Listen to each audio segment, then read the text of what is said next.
Hey, what's up everybody? Mr. B here with Montezuma Martial Arts Academy out of Dolores, Colorado. So today we're going to be going over 4 more new hand strikes that I like to teach. These are reserved for my yellow belt and orange belts. We have a lot of emphasis on open-handed techniques. I like them because they're low risk, high reward. You can strike really hard and not have to worry very much about hitting your hand. But we're also going to get into the pivot punch and our very first elbow. So from right here, let's go ahead and start with our inside hand sword. Our inside hand sword is super simple. What I'm looking for you to do is I'm looking for you to raise your hand and your elbow up just outside of your shoulder, just like so. Now, when you're performing a good inside hand sword, you want this elbow to begin to drop. What we're looking for is not just a shoulder swing like this. I want to incorporate my elbow so that I get a lot of torque. All right, and then the other thing that I'm looking for is I'm looking for the wrist to break. So right here, I should have a nice V shape to my arm, and then I should have a good solid 90-degree angle on that sword.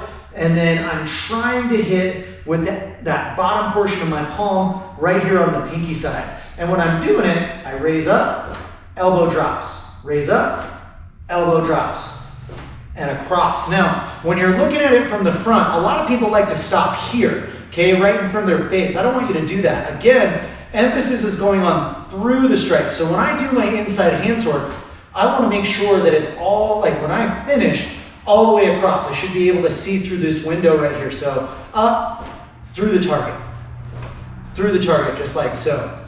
Now, our outside hand sword is very similar, except that it flips. All right, now when you're looking at moving from your inside hand sword to your outside hand sword, you'll see the elbow rotation again, okay? Adding torque. We want torque in our strikes because they just increase our power. So when I'm coming off my inside hand sword, here's my elbow rotation, and then there is my finish on the outside hand sword. When I'm doing this, okay, I'm looking for my hand to be just outside of my shoulder here, okay? And thumb, all right, there's a lot of thumb and fingers. There's a lot of debate over what's what. So you'll see some people with their fingers nice and straight, thumb super tight. But when I'm doing an outside hand sword, okay, and the way that I tighten up the muscles in my hand, it forces my fingers apart, but I'm not really worried about that because I'm not hitting with my fingers. I'm hitting right here with the side of my hand. My thumb will also kind of take on more of this shape rather than being like nice and solid here. And what you're looking for, boom, through the target. Don't stop in front of you. Don't keep it down here. Don't keep it up here.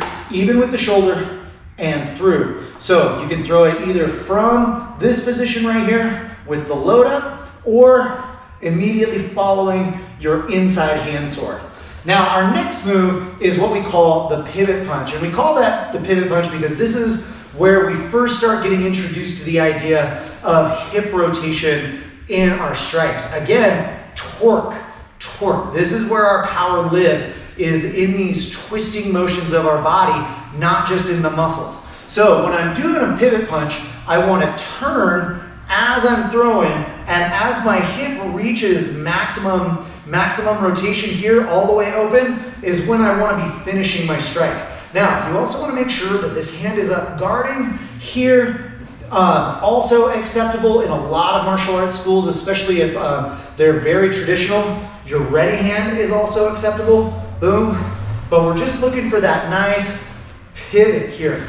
On this angle, you'll also see the torque in my wrist here, bam, and back, bam, and back. So I'm getting this rotation and this rotation on top of pushing and translating my power into my opponent. So when I push, boom. Now, you'll also hear this called a 2-knuckle punch, and that is because you're trying to hit with the 2 big knuckles of your index finger and your middle finger here. And that is because, again, if you look at my wrist, what I'm gonna do is I'm not just gonna hit like this. I'm actually gonna crank my wrist over like so that these 2 knuckles line up with the bones in my hand, and it creates a much more solid surface and less opportunity for that wrist to break. So I want it here to here. So when I rotate over, you'll notice that these knuckles are pushed back out of the way. That'll also help you avoid a boxing fracture where you end up cracking this carpal right here in your hand. Don't do that. So when we're here, we push and back, push and back. Super traditional with the ready hand, but always working the hips open and then closing them back down.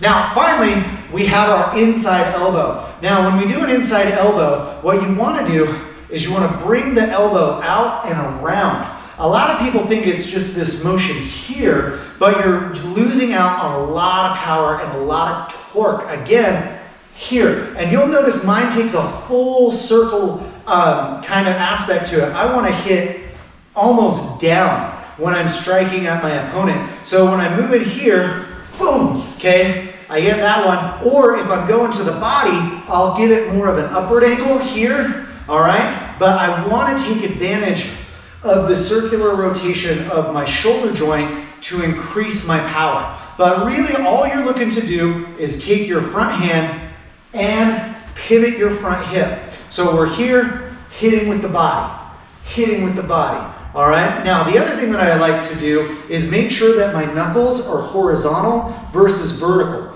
When my knuckles are vertical, I'm hitting with the muscles, and that's taking away from my strike because it's giving them a fair amount of padding to be hit with. I want to go ahead and hit them with this nice sharp bone right here on the outside of my arm. So I want to make sure that my knuckles stay horizontal, and I'm just increasing my power by hitting them with a much more dense part of my body rather than just my muscles. So let's review those 4 hand strikes. Our inside hand sword here, cutting across, making sure you get all the way through your target.